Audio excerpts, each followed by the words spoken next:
Well. A very good morning, Friday morning to you, my West Ham friends. Rusty B from the West Ham Network. Hope you're all safe and well. It's Friday, peeps. It's Friday. We've done another week. And we have West Ham, the last home game. Oh, it's dragging on. The last home game of the season on Sunday as we take on the Tricky Trees, Nottingham Forest. Now, obviously, we've been doing a lot. It's relentless in terms of rumours at the moment. I think I've got up to about 63, players we've already been linked with, and we haven't even opened the transfer window. That's over the last week or so, really. Week, 10 days, and we haven't even actually opened up the transfer window. We've still got another 2 and a bit weeks. 2 and a bit weeks. Until it opens on the 1st of June. And obviously it pauses in mid-June and then reopens again a week after. And there's been a lot of skullduggery amongst certain journalists, certain ITKs, to paint a pauper's portrait in terms of West Ham, and that's just from my own belief. Now, we are led to believe, and actually, ironically, one of the news outlets which has claimed West Ham are paupers recently has produced another article which sort of contradicts that, as always the way.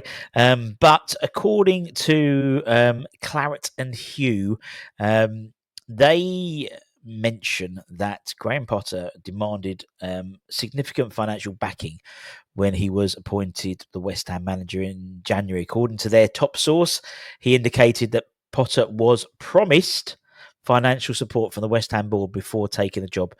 And then to see we're skint, we ain't got no money, there's a slight discrepancy there, isn't it? But according to 𝙋𝙍𝙊𝙈𝙄𝙎𝙀, they have it on good authority, the same 𝙋𝙍𝙊𝙈 who said that we had no money, on good authority, that Potter drove a hard bargain during his second interview conducted with David Sullivan at his home in 𝙋𝙍𝙊𝙈𝙄𝙎𝙀, and indicated he was promised financial support. Now, as I said, I think the whole narrative of us being skint is a negotiation tactic, an old school negotiation business tactic. Something I would do is something, if I'm selling our products to our client base and they say they have a budget, I'll ask what the budget is, and then I'll make sure that it fits within that budget, even if it's like £1 or £5 or less, it fits within the budget. So in the same way that if we said we were absolutely, there was money flying out of our pockets as soon as West Ham come calling to the likes of Club Bruges or whoever club we're being linked with in terms of their players, they will know full well that we have money in the old back pocket burning a hole. And then you see how we've spent over £1 million securing the contract of 𝙋𝙍𝙊𝙈𝙄𝙎𝙀, how we're actively recruiting for more scouting and recruitment analysis people. It doesn't paint a picture of a club that is, an Oliver. Please, sir, can I have some more?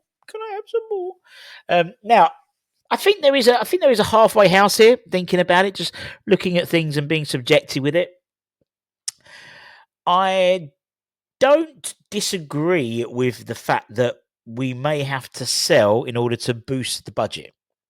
Now, what I'm saying, I think there will be money available. We've just signed, or we'll be signing a £12.5 million deal with Boyle Sport for the season as well. So you imagine some of that would go to the pot. I'm sure there is some budget available, and I think we would have to look at sales with the likes of Kudus, with the likes of Paqueta potentially, according to reports. Where was I reading the report? Was it yesterday? It was a Brazilian journalist that claims that Paqueta is on. A Brazilian journalist reported in 𝙋𝙍𝙊𝙈𝙄𝙎𝙀 website a couple of days ago that Potter's side are open to offers for Paqueta for around £29.5 million, which doesn't surprise me in all honesty, particularly with a slight caveat of the whole sort of trial still going. But I think we're actually in quite a good position. Obviously, an area we're looking at is free signings rather. And we spoke to, obviously, Anton spoke about Jonathan David yesterday. he being probably the most famous free signing this summer. Carl Walker-Peters, CJ Egan, Riley as well. All free transfers, and I think until recently, we were within the FFP and PSR, but I think not.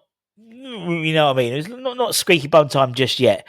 And actually, I'm going to call this sort of period ruthless rebuild, the ruthless rebuild era. Anyone who likes wrestling got ruthless aggression, all that.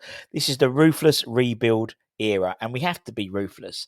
Sentimentality, I think, now is something which is not necessarily a weakness seen within football, but we know that on Sunday we'll be saying goodbye to at least four people, five people really.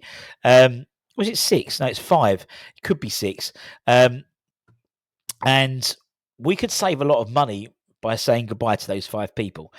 We know that Danny Ings is leaving the end of this season. Kurt Zuma's leaving. 𝙋𝙍𝙊𝙈𝙄𝙎𝙀𝘿 Fabianski's leaving. Cresswell and Soufal. And the five of them combined, I haven't done the maths, but it's going to be probably about 600 or so West Ham games between the lot of them, I would assume. Just Cresswell's about 350. I imagine Fabianski's close at least 200. Zuma even more, maybe like 700-800 potentially. But in terms of the money saved, I think that's something which we haven't really looked at as much.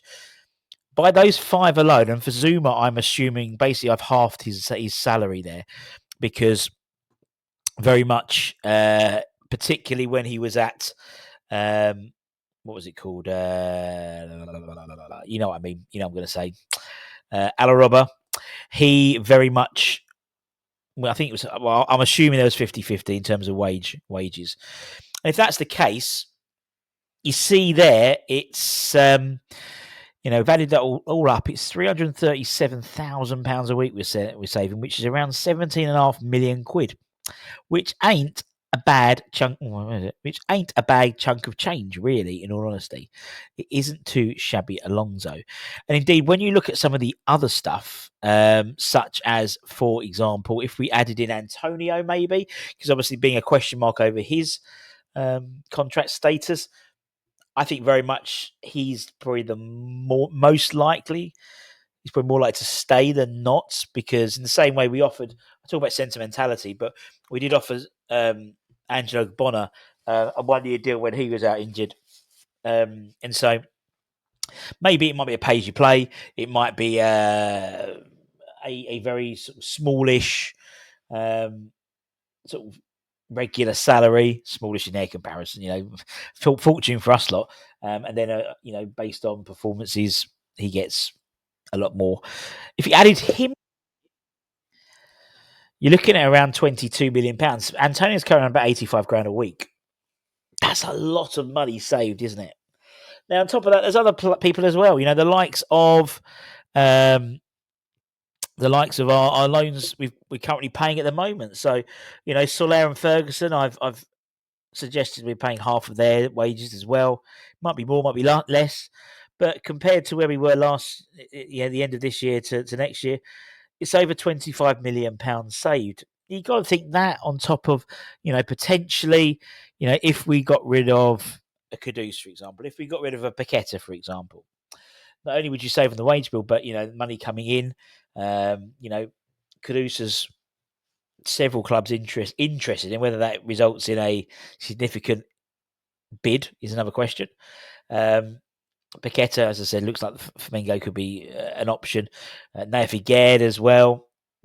I think within the youth team, I think we've only got Cam on a professional contract that will run out this season. I imagine that won't be renewed. It's going to be about, I don't know what he's on, a couple of grand a week. So you think actually, when you look at it like that, we're not in a bad position in terms of wage structure. So with the 3 free signings, I know they're not free. I know there'll be a percentage paid to the player and the agent, but we're in a decent fettle, I think, when it comes to that, even though we have underperformed this year in terms of their budgetary valuations.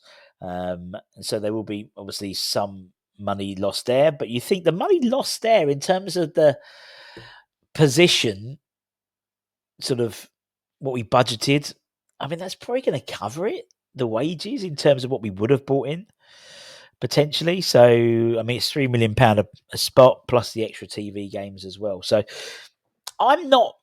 As I said, I think there's a halfway house here. I think there is money available. I think it will be a lot more money if we do invest.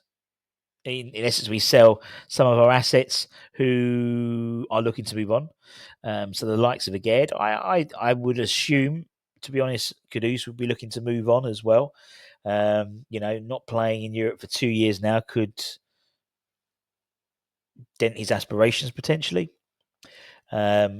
Atletico Madrid, the latest club interested in him, and obviously we, as I spoke yesterday, we were linked with Alexander Zorlov. So I wouldn't. So there could be some deal there potentially to be done. Real Sociedad are in. Obviously they want to keep 𝙋𝙍𝙊𝙈. We're interested in Brahma Diaz, the midfielder. So again, that could happen. You've got people like 𝙋𝙍𝙊𝙈, and 𝙋𝙍𝙊𝙈's looking obviously to. Will more likely be returning from his loan spell in the Polish first division at Pogoń Skrzynski. And again, with a year left, you think he could maybe even be used as a mate weight for something like Uriel Belto. I think we know there's going to be. I mean, Anton did a show, I think it was Thursday, about we'll have no one left, and it does seem like that. It does seem like that when you look at those players. When you look at let's have a look at the side that started this season. That will be fun. Let's look at the side that started this season. Okie dokie. So, Aston Villa at home. Who remembers that? John Duran scoring the winner after a whole summer. Okay, so Areola still around. Coufal leaving. Mavropanos potentially leaving. Kilman, I can't see another club coming in from. Emerson potentially leaving. Bowen not going. Souček could be leaving. Rodriguez could be leaving. Paqueta could be leaving. Kudus could be leaving. And Antonio could be leaving. So that's 3 for sure. Looking on the bench, Nicholas Füllkrug. I think you're probably more like Somerville. No one's going to buy him when he's ill, when he's still injured.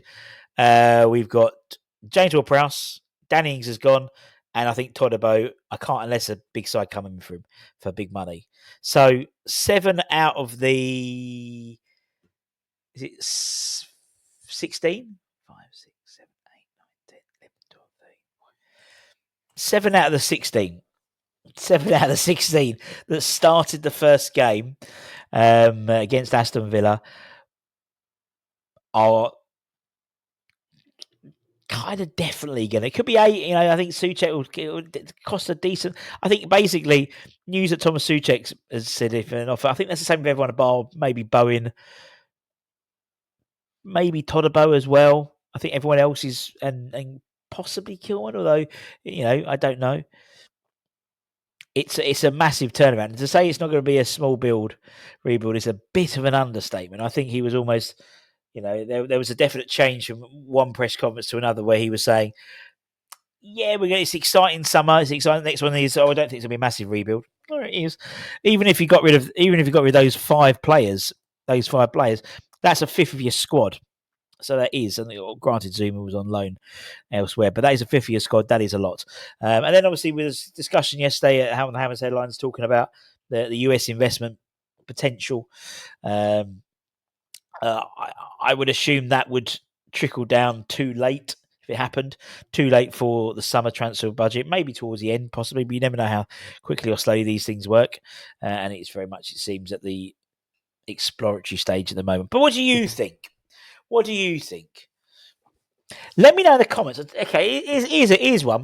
Let me know in the comments how much net you think West Ham will spend in the summer. Net. So I'm saying, what we spend and then take off what we've bought back in, i.e. player sales. So player sales in and out.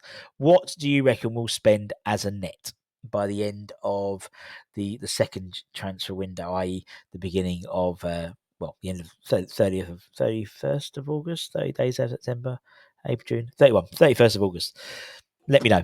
And maybe we'll come back to it and see whoever's right, maybe we'll give them a prize. That sounds great. Anyway, don't forget to check out our lovely channel sponsors on Match Bingo. I said Untucky. How long was that ago? Bless them. We've got, I know football's quite boring at the moment, so why not give yourself a bit of fun and get your bingo cards for the West Ham Nottingham Forest game. I said West Ham Network won 2 weeks ago, won the full house. So I know people do win. Although we did donate the channel, Match Bingo are very good in donating the money to the splitting between the Ayrshire Charity Support Trust and Iron Supporting Food Banks as well, which is very kind of them. So going back and check that out, and then get your things ready for Sunday. Downloading helps the channel as well. We're currently our channel partners until the end of the season, and then hopefully, if you guys download the app enough and do your things, and it's only UK and over 18 based, but that would help us out. And don't forget, also we've got a Jarrod Bowen signed shirt. This goes Sunday night. Bowen, he has written it. Bowen's on fire. Doesn't usually write that on shirts, so it's a bit of a collector's item. We'll be doing some more of these over the summer, as I said. We've got Trevor Brooking. We've got a Paolo Di Canio shirt and a Mark Noble shirt coming up over the next few months. And a donation of each will be going to a chosen charity. So this month it's the Ayrshire Charity Trust. Next month will probably be the food banks. Then we'll sort of go between one and the other. But until next time, my friends, take care, stay safe, stay warm, stay humble, keep the faith. Holly and Anton will be along later on with the presser and Hammers headlines. Much love. Bye-bye.